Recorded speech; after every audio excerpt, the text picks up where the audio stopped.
question qui est posée, c'est qu'est-ce que peuvent faire les militants, comment peuvent-ils agir? Voilà, et ils nous interrogent en tant que juristes en nous disant, il n'y aurait rien à faire. Alors, il y a effectivement un registre qui est sans doute le plus important, qui est celui de la protestation de type politique. Mais on a beaucoup avancé sur la réflexion, je crois, et on est tout à fait en mesure de dire maintenant, il faut être cohérent.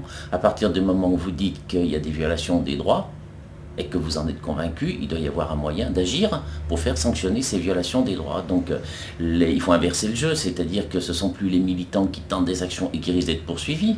Vu que vous avez la conviction que le droit est du côté des Palestiniens, il faut agir en justice pour faire reconnaître ce droit. Donc le ministère de la Justice a choisi de placer le débat sur le plan de la procédure. Je pense que c'est un des choix les plus mauvais qu'ils ont fait pour eux-mêmes, mais qui sera sans doute le meilleur pour les Palestiniens, vu qu'en bout de course, il n'y a qu'une lecture du droit. Alors après, on tombe sur un espèce d'immense scepticisme en disant « Ah oui, mais Israël, on ne peut rien faire, et il ne ratifie, il ne signe aucun traité. » C'est faux. Et interrogeons-nous d'abord sur ce qu'il y a à faire par rapport à ce que nous sommes, c'est-à-dire des citoyens des pays européens.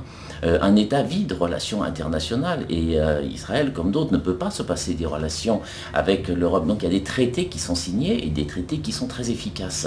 Et l'an dernier, au mois de février, la Cour de justice de l'Union européenne a rendu un arrêt extrêmement important, l'arrêt Brita, qui définit la frontière opposable comme étant celle de 1949 et qui dit en toutes lettres dans son jugement qu'Israël n'a aucune capacité pour avoir une exploitation économique de l'autre côté de cette frontière de 49. Et pourquoi? Parce que le territoire de l'autre côté de 49 relève d'un autre traité européen signé avec la Palestine. Voilà. Donc sur le plan du droit, en fait, on va assez vite parce que les choses sont beaucoup plus claires que sur le plan politiquement. En tout cas, c'est ce que j'observe. L'arrêt Brita, c'était une entreprise, donc Brita, qui exportait des produits venant de l'entreprise très connue Soda Club, qui est implantée dans une colonie. Quand la société Brita demande à être exonérée des droits de douane, les agents des douanes disent non, nous ne sommes pas d'accord parce que pour nous, le produit vient des territoires occupés, donc vient de Palestine.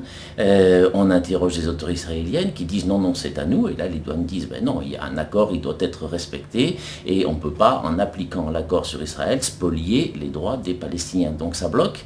Ça part devant le tribunal se retrouve, tribunal de Hambourg, avec mission de prononcer la frontière entre Israël et la Palestine. Donc ils vont s'abriter derrière la Cour de justice de l'Union européenne, et la Cour de justice rend cet arrêt en disant très clairement, quand vous appliquez le traité, il y a une seule frontière, c'est celle-là, faites de la politique à côté, négociez ce que vous voulez, mais quand vous demandez l'état du droit, il n'y a aucun doute, il est tout à fait certain. Voilà.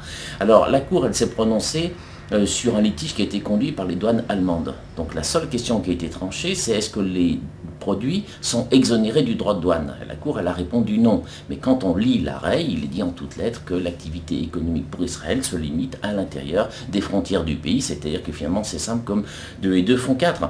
Donc notre problème actuellement, c'est sur le plan du droit. C'est même plus de le faire, ce droit, c'est même plus de le démontrer. C'est de faire appliquer une décision de justice. Alors, la Cour de justice européenne a autorité sur les 27 États, eh bien, il faut que la France et les autres pays mettent en œuvre cet arrêt en disant que la seule frontière, c'est 49 et de l'autre côté, ce n'est pas possible. Donc, dans l'immédiat, il y a 2 types d'infractions qui sont établies. La première, c'est une infraction de tromperie sur l'origine, qui relève du Code de la consommation et sur lesquels on peut porter plainte, s'en écrit mon procureur sur la direction de la concurrence et des fraudes. Et l'autre, c'est une infraction douanière, le fait de déclarer d'un État un produit qui vient finalement d'un autre. Donc ce sont 2 infractions bien connues qui reposent sur beaucoup de pratiques, beaucoup d'acquis de jurisprudence. Et la logique, c'est de dire ce qu'a dit l'arrêt Brita à autorité, et maintenant il faut le mettre en œuvre. Et évidemment que l'initiative devrait venir des États. Évidemment que c'est la direction des douanes qui devrait le faire directement. Ils sont réticents pour un ensemble de raisons. Les militants le font et je crois que le problème est simple, force doit rester à la loi.